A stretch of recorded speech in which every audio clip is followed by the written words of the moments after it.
En Espagne aussi, le Front populaire a triomphé cette année-là.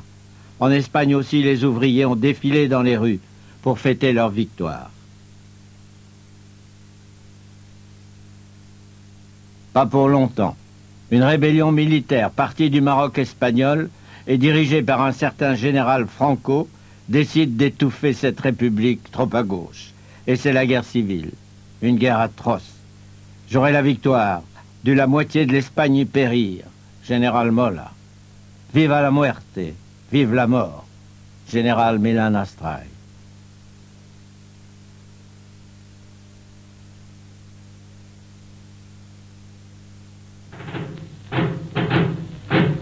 Compañeros, atención, el primero que se le vea asomar por las ventanas, fuego sobre él.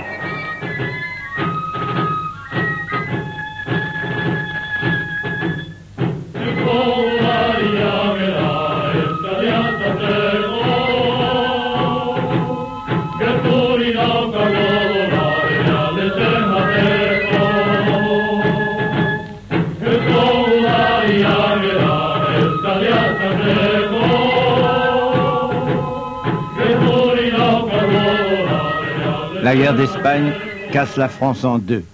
Herriot dit à Blum, mon grand, ne te mêle pas de cette affaire, c'est trop dangereux. La droite agite l'épouvantail de la guerre. Les catholiques sont déchirés. L'humanité écrit, Français, ceux qui meurent là-bas meurent pour vous.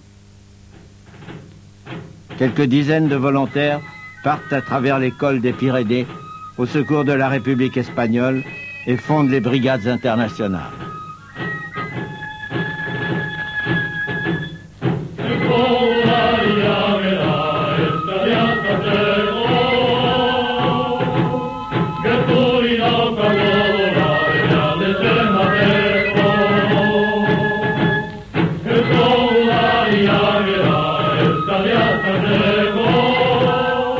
André Malraux, aidé en secret par le ministre de l'Air, le socialiste Pierre Cotte, rassemble 50 vieux coucous et fonde l'escadrille Espagne. Pour Staline, cette révolution espagnole fait désordre avec ses partis et ses syndicats anarchistes. Il lui envoie des tanks, des canons et quelques spécialistes de l'armée rouge, c'est tout. Il la soutient, mais du bout des doigts. Que va faire le gouvernement du Front populaire? L'écho de Paris révèle qu'il s'apprête à livrer en secret des armes aux Espagnols. C'est un tollé général. M. Baldwin, le Premier ministre anglais, téléphone directement au président de la République, M. Lebrun. Si Hitler saisit ce prétexte pour déclencher la guerre, l'Angleterre restera neutre. Les ministres radicaux menacent de quitter le gouvernement. La livraison d'armes est annulée.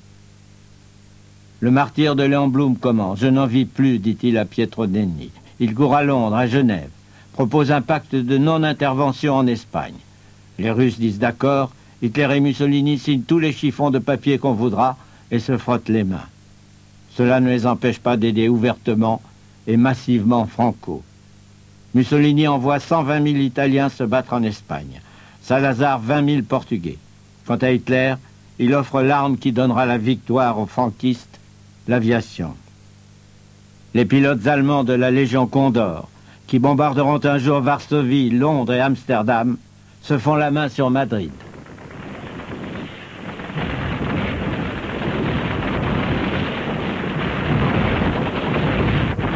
Le 26 avril, sur la petite ville de Guernica, ils inaugurent la tactique du tapis de bombes. Ce jour-là, la Deuxième Guerre mondiale a commencé, ici, en Espagne.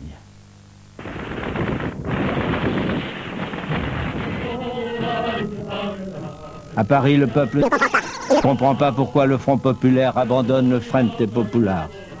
Dans Irún encerclé, les miliciens républicains ont tiré à blanc toute la journée et toute la nuit, attendant 20 wagons de munitions arrêtés à la frontière par les douaniers français.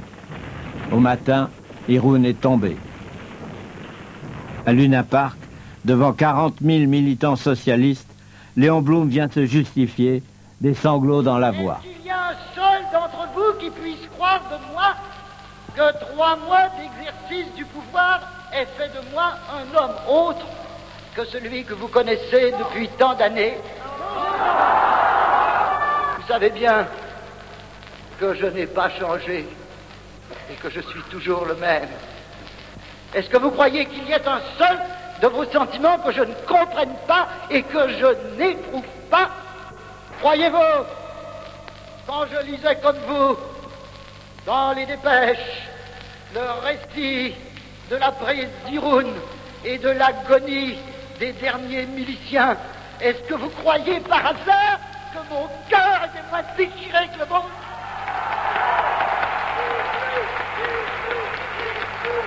Si on me demande de revenir sur la position du gouvernement et de déchirer le papier que nous avons signé, aujourd'hui comme hier, je réponds non. Impossible à mes yeux, dans leur présence, d'agir autrement.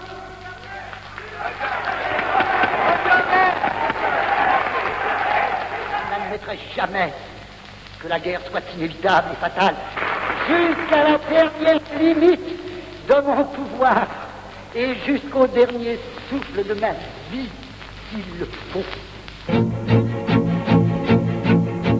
La rentrée d'automne est mélancolique. Le franc est dévalué de 25%. Les ouvriers perdent en septembre ce qu'ils avaient gagné en juin. De toute façon, c'était trop tard.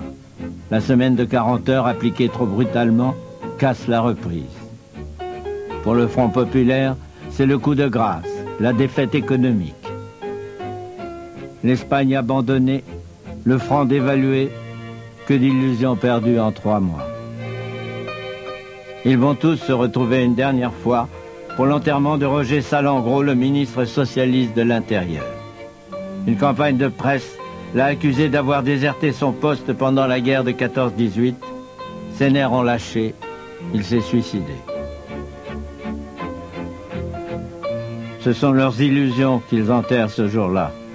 Avant 1 an, Thorez traitera Léon Blum d'assassin de la classe ouvrière. Avant 2 ans, Daladier jettera les communistes en prison. Avant 4 ans, la Chambre du Front populaire votera à Vichy les pleins pouvoirs à Pétain.